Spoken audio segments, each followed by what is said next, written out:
Kira K. Dixon, and today Caitlin Clark is under the umbrellas. Welcome, Caitlin. Thanks for having me. Excited to be here. Well, I heard that it's your first time at Augusta National. So what are the impressions so far?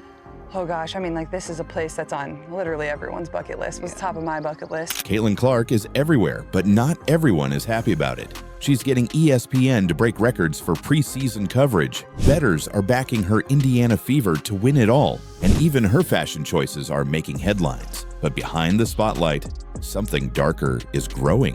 WNBA champions are speaking out. WNBA players are turning cold, and now she's being forced to defend her very identity. Why is Caitlin Clark facing backlash after changing the game? How did a girl once kicked out of class for being too good at sports become one of the most controversial names in basketball? And what is ESPN really planning with her rise? This isn't just hype. This is the pressure, politics, and power plays of the WNBA exposed.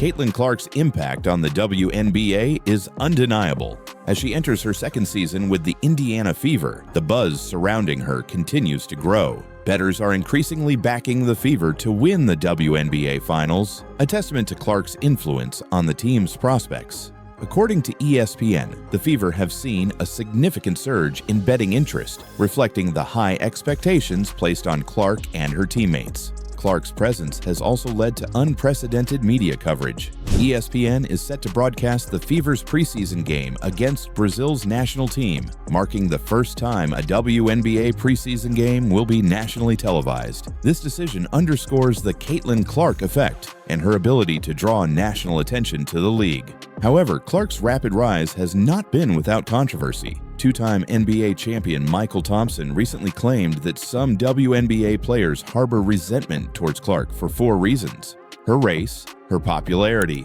her style of play, and the media attention she receives. Thompson likened Clark to Stephen Curry, noting that her long-range shooting and flair have changed the game, but also drawn criticism from peers. I don't like Caitlin Clark. Caitlin Clark, I've been noticing, I've been following her career since she was a sophomore at Iowa, and I recognized how different she was, how different she played the game.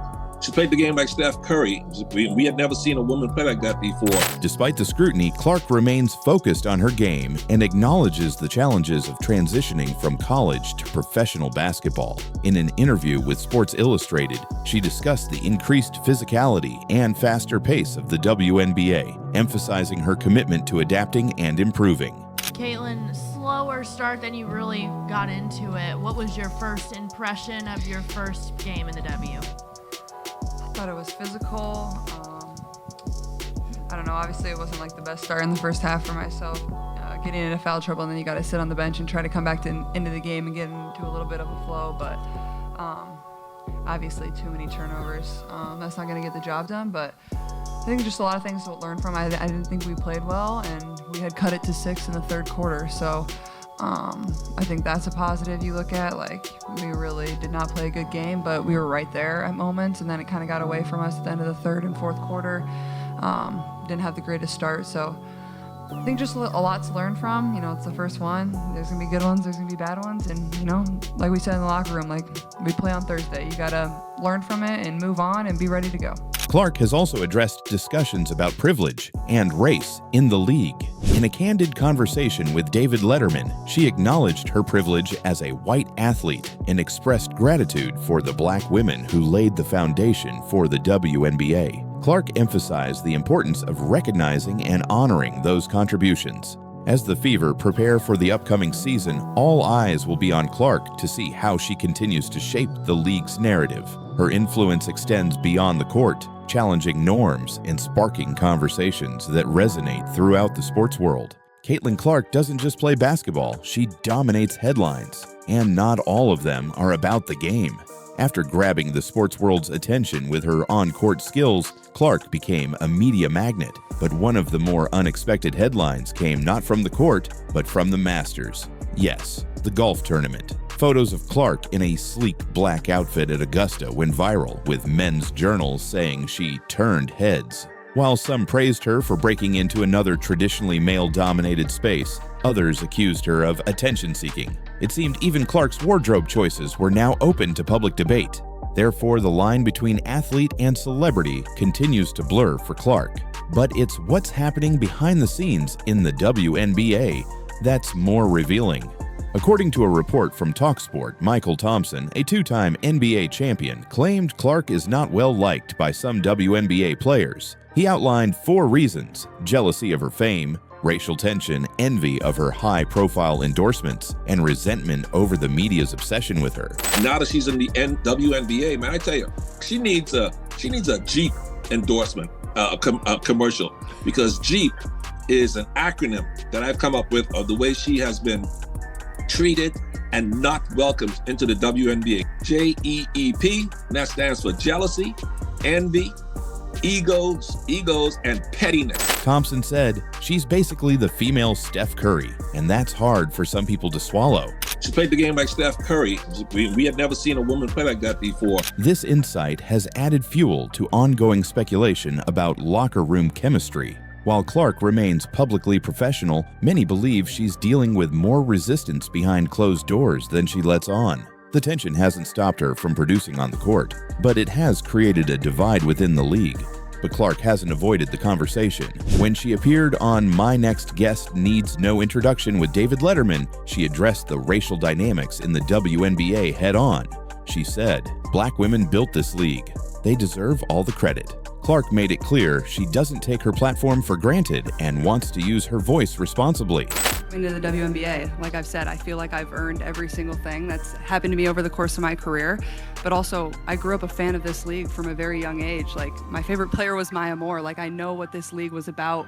And like I said, like, it's only been around 25 plus years. So I know there's been so many amazing black women that have been in this league, and continuing to uplift them, I think, is very important. And that's something I'm very aware of. Still, her haters remain loud. Social media erupted recently when a false rumor spread that Clark was buying the Salisbury House and Gardens in Des Moines and converting it into a homeless shelter. The Des Moines Register had to step in and clear the air. The story was completely fabricated, but this wasn't an isolated incident. Another viral claim, this time from Facebook, said Clark was secretly buying the historic mansion for personal use.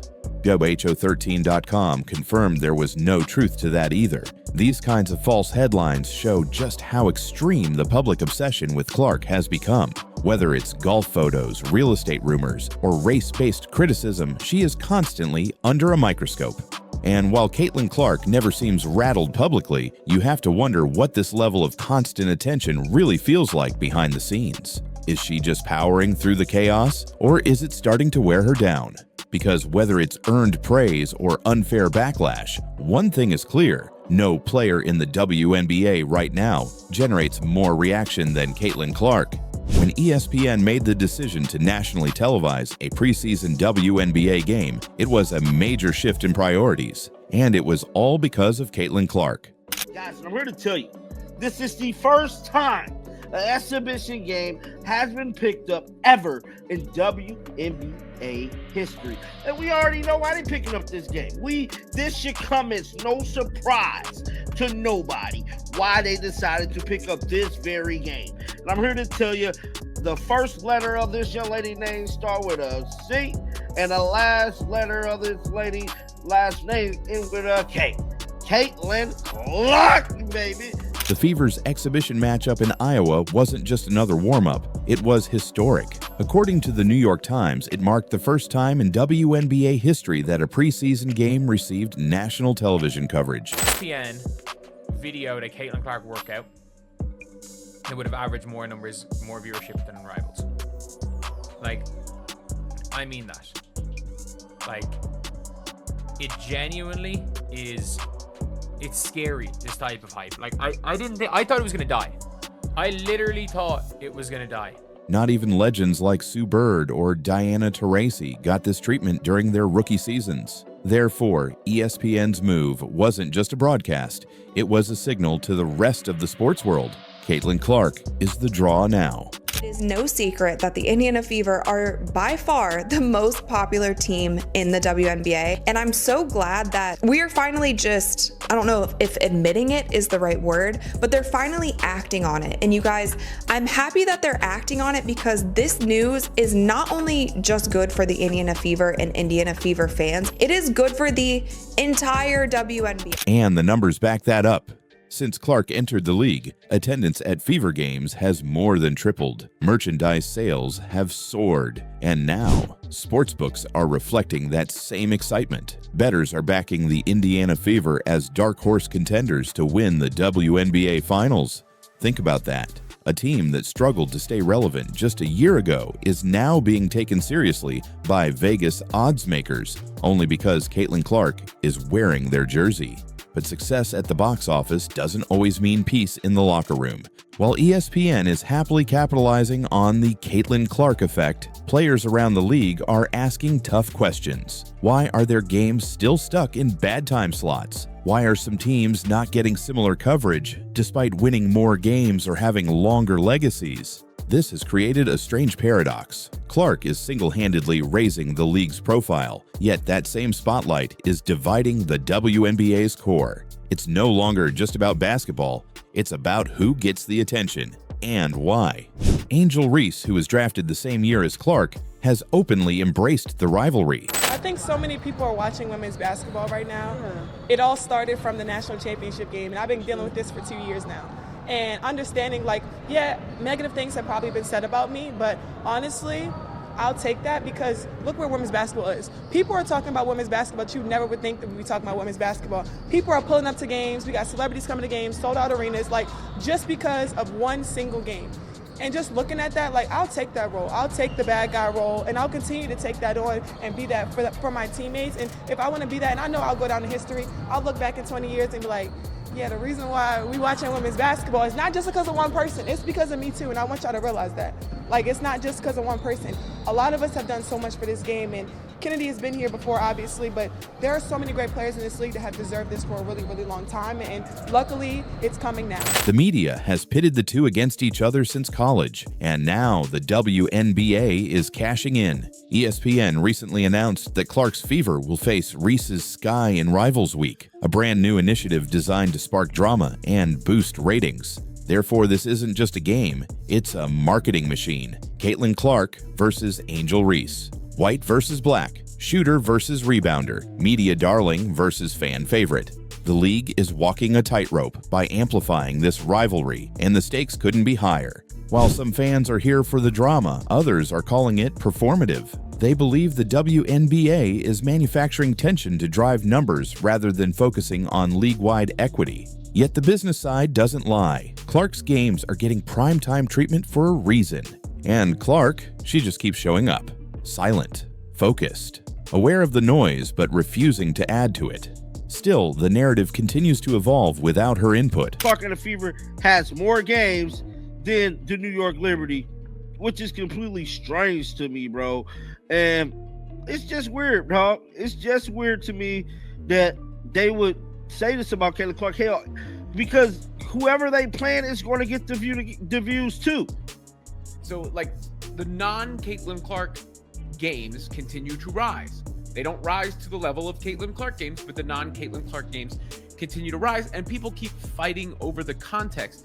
And the way I've tried to put this is there is no with and without Caitlin Clark.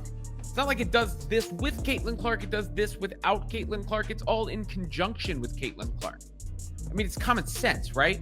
That when a whole bunch of new people join, in large part because of Caitlin Clark, they then get interested in other things. They then start following other teams. And the platform then becomes bigger for new stars to rise. Because as much as the league says it wants parity, it's clear they're building their brand around one name, one player, one phenomenon. And her name is Caitlin Clark. Caitlin Clark didn't ask to be the face of the WNBA, but here she is, whether the league is ready or not. And the spotlight isn't going anywhere. As the season approaches, every move Clark makes will be under a microscope. Every pass, every tweet, every post-game comment, scrutinized by teammates, fans, and critics alike. The WNBA has never seen a figure like her. Not someone with this much market power. Not someone who could shift an entire media landscape with one broadcast deal. Not someone who could break Vegas. But it's not just what she's doing on the court. It's what she's representing. A shift, a disruption, a future that looks different than the past. Yet with all that power comes pressure. Players from past generations built the league through struggle, resilience, and unity. They didn't have primetime games or billion-dollar networks backing them. They carved out space where there was none. So for them, watching a rookie rise so fast, with the full backing of ESPN and corporate America, feels like a slap in the face. It feels like the rules suddenly changed, and no one told them. Therefore, the backlash isn't just about Caitlin Clark, it's about what she symbolizes. She's not just a player anymore, she's a turning point. But even in the middle of the storm, Clark has shown unusual composure. She doesn't take the bait. When race is brought into the conversation, she doesn't dodge it. She faces it. But she was a white girl from the middle of America. And so she represented a whole lot to a lot of people, whether that is truly what she prescribed to or not. We can all say she is a dynamic basketball player and a force both on the court and the marketing sense. When trolls try to drag her into drama, she stays quiet. When false headlines circulate about real estate deals and social causes she's never touched, she lets the facts speak for themselves. That kind of restraint isn't easy, especially when the cameras are always rolling. Still, Clark's ability to rise above the noise may be her greatest weapon, and it's what keeps pushing her to the front of every conversation, whether people like it or not. Because the league is changing, fans are tuning in, sponsors are calling, ratings are climbing, and behind it all is one young woman who, at just 23 years old, has somehow become the most talked about name in the sport. But here's the twist. The more successful Caitlin Clark becomes, the more the league will have to answer for the choices it's made, about who gets promoted, about who gets paid, about who gets protected, and who gets left behind. And with the Fever now favored by bettors to make a deep playoff run, with ESPN giving her the platform, and with the league's future literally riding on her shoulders, the question is no longer can she handle the pressure. The question is, can the WNBA? Because whether they embrace her or reject her, Caitlin Clark has already changed the game. And there's no turning back now.